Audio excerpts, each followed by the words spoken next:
Hi folks, I thought in this video I would address the subject of Reiki. Now, for those of you who may not know what Reiki is, a lot of people have heard of it these days because it's becoming more popular.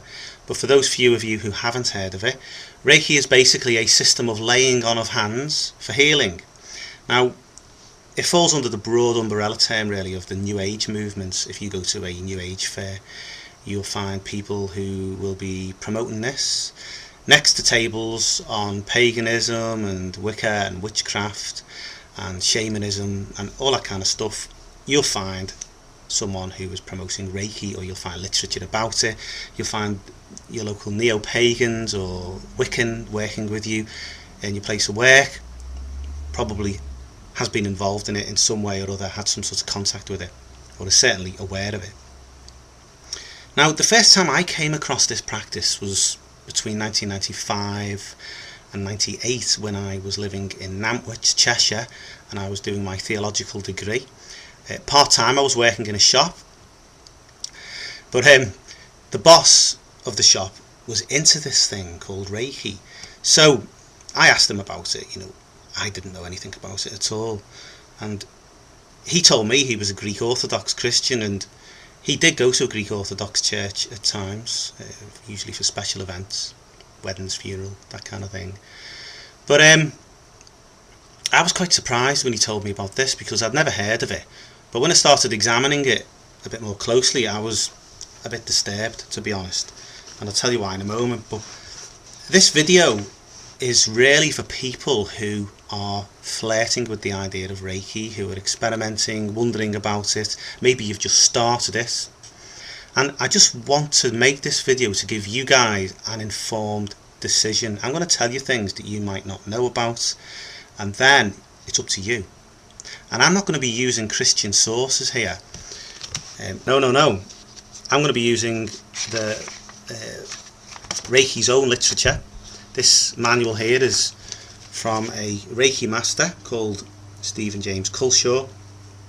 He's a Reiki master in Chester, and it's the first degree manual. This is what my friend had, and I just photocopied it and started to research it and took notes on it. And I'm going to be using some secular sources as well, or a secular source rather. Okay. So it's basically a system of laying on of hands. That's what most people know it as. But it's more than that. It's really very like spiritualism, because it has contact with spirits called Reiki guides.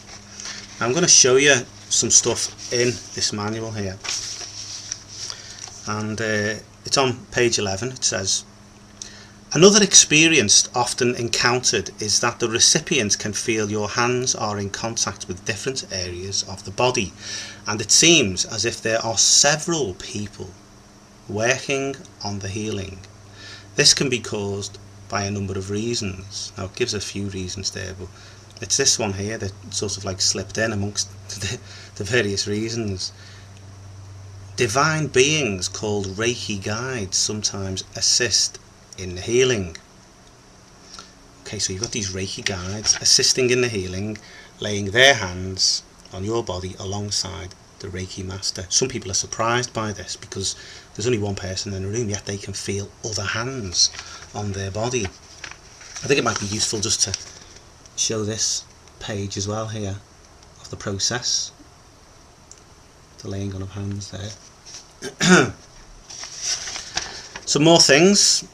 This is on page 12. It says, before starting one of the Reiki sessions, this is when you're actually giving the healing. Before starting, say a silent prayer for guidance and help from the Reiki guide. So it's encouraging you here to pray to these things, and there's no explanation as to what these things actually are even.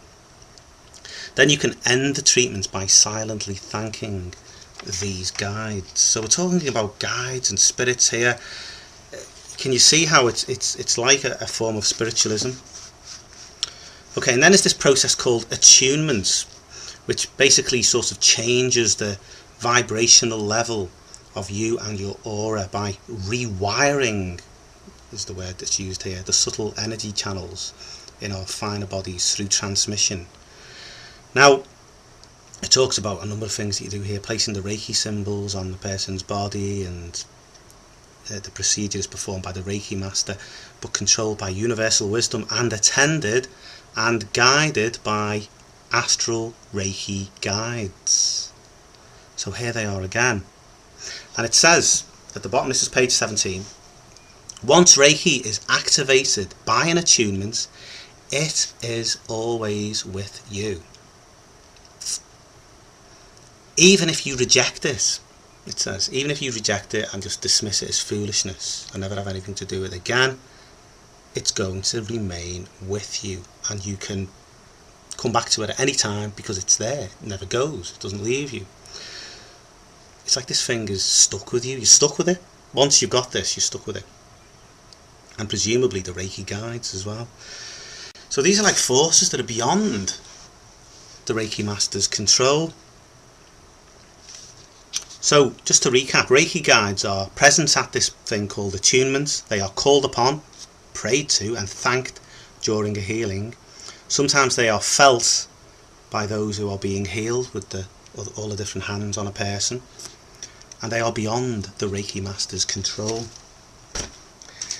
Now, a secular source here that I promised you. This is from Woman's Magazine, Chat, issue 36, 6th of September 1997, page 6.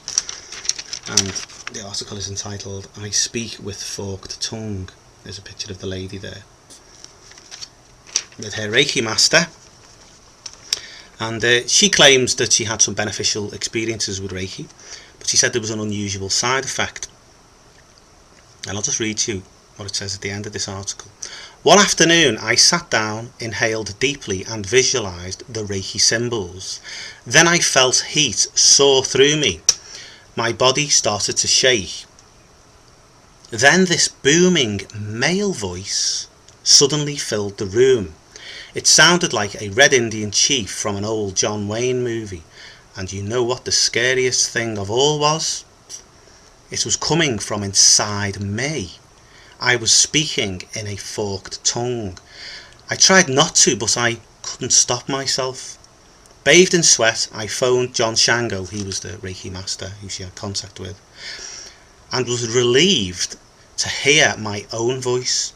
That's wonderful, Jill, he exclaimed. You've been chosen by the Reiki healing spirits. They'll be your companions forever now. Going back to that thing again really before in the manual, isn't it, about these things never leaving you, this whole thing just remaining with you even if you reject it. They'll be with you forever now.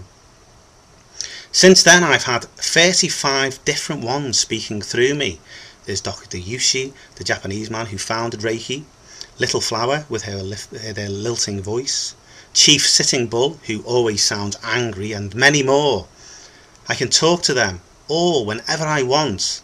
I just ask them out loud to answer me, and they always do. I feel like a very exotic telephone exchange. Now these things are obviously living in this woman. They're using her voice, they got possession of her voice box, they speak through her. She didn't really sign up for this, but these are the spirits that are operational through this practice Reiki. It's a form of spiritualism at the end of the day. It's not just a healing practice as a lot of people initially think. There's much more to it than that. So if you're thinking of getting interested in this thing and pursuing it, you need to know that this is going to open you up to spirits, contact with spirits, and as long as you know this, you can make an informed decision. But this might not be something that you'll find out up front. I'm telling you in advance. Then you can make your own choice.